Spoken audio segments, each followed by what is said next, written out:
Quality और consistent performance के लिए सिर्फ सिल्वर पंप्स एंड मोटर्स, नाम याद रखना।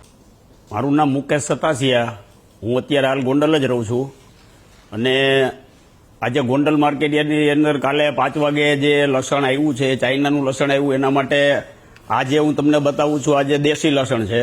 આ લસણની અંદર એકદમ આપણા ભારતનું લસણ છે એટલે તીખાસામાં હોય સારી અને આની ગુણવત્તા પણ સારી હોય છે.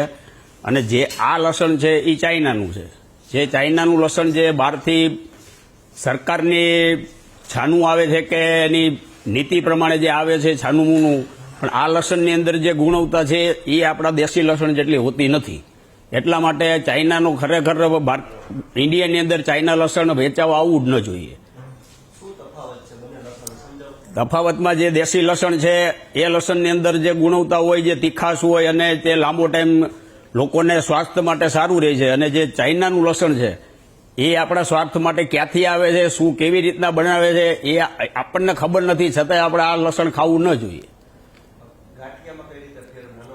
આ ગાંઠિયો આપણો એકદમ આવડી સાઈઝનો આવતો હોય છે દેશી લસણનો, અને જ્યારે ચાઇનાનો છે એ ગાંઠિયો એકદમ સાઈઝમાં મોટો હોય છે, એની કળી પણ જાડી હોય છે. દેશી લસણને આપણે 4 મહિનાનો ગાળો હોય છે જ્યારે બનતું હોય ત્યારે ખેડૂતો આની ઉપર એટલી મહેનત કરતા હોય છે, પણ આ લસણ કેમ બને છે એ કોઈ આપણા ખેડૂતને ખબર નથી. આ બધું ચાઇનાથી આવેલા, આપણને તો એ લોકો કેમ બનાવે છે એની આપણને ખબર જ નથી. સ્વાદને લઈને જે આપણે દેશી લસણ છે, જે આપણે બીપી માટે કે કોઈને એટેક આવ્યો એના માટે જે આ લસણ જે ખાય છે તો એ લોકોને માટે બહુ સારું હોય છે. અને જ્યારે આ લસણ છે એમાં એના સ્વાદમાં અને આપણા સ્વાદમાં ઘણો તફાવત હોય છે.